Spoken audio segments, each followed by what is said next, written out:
और हॉर्मूज से तेल टैंकर्स की आवाजाही फिर बढ़ने लगी है, ये भी ठीक है। करीब 20 लाख बैरल तेल टैंकर हॉर्मूज स्ट्रेट को पार कर चुके हैं, ये भी ठीक है। स्विट्जरलैंड वार्ता के बाद गालिबफ और अरागची ओमान के लिए रवाना भी हो गए हैं। तो अभी तक क्या क्या हुआ है, गालिबफ ने साफ कर दिया है। गालिबफ कौन है? ईरानी वार्ताकार के तौर पर पीस टॉक में शामिल हुए थे। इन्होंने कहा है कि अमेरिका पर हमको भरोसा नहीं है। ईरान ने कहा है कि हमें ट्रंप पर भरोसा नहीं है, हमें अमेरिका पर भरोसा नहीं है, और इसीलिए जो पीस टॉक थी, जो लगभग डन मानी जा रही थी, वो पीस टॉक एक बार फिर से अटक गई है।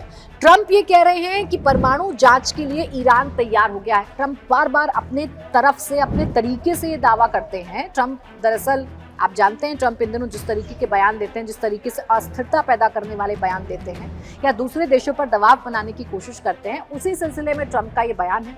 दरअसल ट्रंप ये जानते हैं कि ईरान के साथ युद्ध में कूदकर उन्होंने गलती की है। एक ऐसे युद्ध की शुरुआत की है जिसमें घुस तो गए हैं, लेकिन ट्रंप निकल नहीं पा रहे हैं। पूरी दुनिया ये जानती है कि अमेरिका ने भी अपनी पूरी ताकत झोंक दी है, लेकिन ईरान को झुका नहीं पाए, क्योंकि फिलहाल ईरान के पास होने के लिए कुछ नहीं है, इसलिए ईरान झुकने को तैयार है नहीं। तो ट्रंप सोशल मीडिया पर ही सही क्रेडिट लेना या अपने आप को बड़ा दिखाना, ये सब कोशिश अमेरिका की तरफ से, ट्रंप की तरफ से की जाती है। तो ट्रंप ने क्या कहा कि परमाणु जांच के लिए ईरान तैयार हो गया है, जबकि ईरान ने ट्रंप के इस दावे को नकार दिया है। ईरान ने साफ कहा है कि ट्रंप ने जो कहा है वो सरासर गलत है।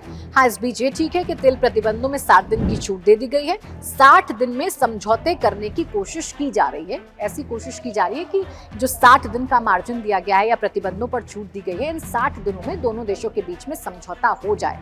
लेकिन ट्रंप अगर ऐसे ही बयान देते रहे, इसराइल अगर हिजबुल्लाह पर हमला करता रहा, ईरान के समर्थित ग्रुप है हिजबुल्लाह, अगर वो इजराइल पर हमला करता रहा, तो बड़ी कम उम्मीदें हैं कि ये युद्ध इतनी आसानी से रुक जाएगा। इस बीच ईरानी सेना हाई अलर्ट पर है। ईरान ने साफ कर दिया है कि हम पूरी तरीके से तैयार हैं, अगर हम पर हमला होता है तो हम जरूर हमला करेंगे। ईरान ने कहा है कि जरूरत पड़ी तो हम पहले भी हमला कर देंगे, ये भी ईरान की तरफ से कहा गया है। ईरानी राष्ट्रपति पजकियान पाकिस्तान पहुंच गए हैं, और इस बीच अपडेट ये है कि ईरान में जो खामेनी साहब थे, जिनकी हत्या इस हमले में हो गई थी, उनका जो उनको जो दफनाने का काम है या जो उनका अंतिम संस्कार है, वो भी अब जल्द करने की तैयारी ईरान में हो रही है। इसके साथ साथ हॉर्मूज से टैंकर्स की आवाजाही जरूर शुरू हो गई है, और गालिबफ और अरागची ओमान पहुंच गए हैं। तो ये है अभी तक इस पूरे मामले में अपडेट्स। ये फिर कहा जा सकता है कि ट्रंप की वजह से ये वार्ता जो लगभग डन थी, वो एक बार फिर से अटक गई है। ईरानी नेता ने कहा है कि ट्रंप की धमकी के बाद हमने मीटिंग छोड़ी है। एक तरफ आप पीस टॉक की बात कर रहे हैं, हमारे साथ टेबल पर बैठे हैं, और दूसरी तरफ अगर आप हमें धमकाएंगे या ईरान को ये चेतावनी देंगे कि अगर हिजबुल्लाह ने इजराइल पर हमले नहीं रोके तो हम ईरान पर बहुत बड़ा हमला करेंगे, तो हम किसी भी सूरत हाल में रुकने वाले नहीं हैं। अगर ज़रूरत पड़ी तो हम पहले भी हमला करेंगे।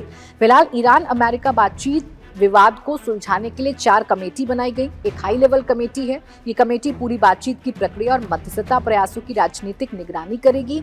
दूसरी है लीड वर्किंग ग्रुप्स कमेटी, इसमें अमेरिका, ईरान और मध्यस्थ देशों के परमाणु एक्सपर्ट्स, आर्थिक सलाहकार शामिल हैं। तीसरी है monitoring and dispute resolution group, ये समूह ये देखता है कि समझौते में तय की गई बातों को दोनों पक्ष सही तरीके से लागू कर रहे हैं या नहीं। और चौथी ये है कि deconfliction and risk reduction cell, ये सुरक्षा और सैन्य मामलों के विशेषज्ञों की एक छोटी टीम होगी।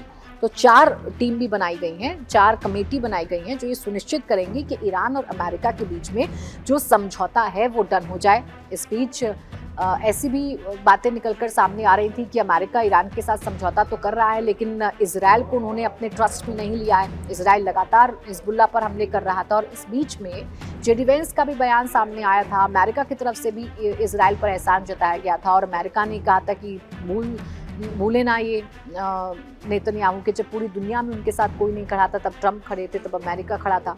ऐसे में नेतन्याहू ने भी ये बयान दिया है कि इजराइल अपने हथियार खुद बनाएगा। ये इजराइल की तरफ से जो वादा है, जो दावा है, वो कर दिया गया है। अब कुल मिलाकर ये है कि स्ट्रेट ऑफ हॉर्मूज से टैंकर्स की आवाजाही थोड़ी बढ़ गई है। 60 दिन का प्रतिबंध जो है वो हटा दिया गया है। 60 दिन में पीस टॉक की कोशिश फिर से की जाएगी, लेकिन ट्रंप का बार बार अड़ियल रवैया या अस्थिर रवैया इस पीस टॉक के आड़े आ रहा है। ईरान साफ कर चुका है कि वो झुकने वाला नहीं है। तो इस सिचुएशन में बहुत जल्द कोई सोल्यूशन निकलेगा ऐसा अभी लग नहीं रहा है। अमेरिका भी फंसा हुआ है, ईरान उसे फंसाए रखना चाहता है और ईरान का रुख बड़ा साफ है। ऐसा नहीं होगा कि आप टेबल पर बातचीत करेंगे और हम पर हमले की धमकी देंगे तो हम पीस टॉक में शामिल नहीं होंगे।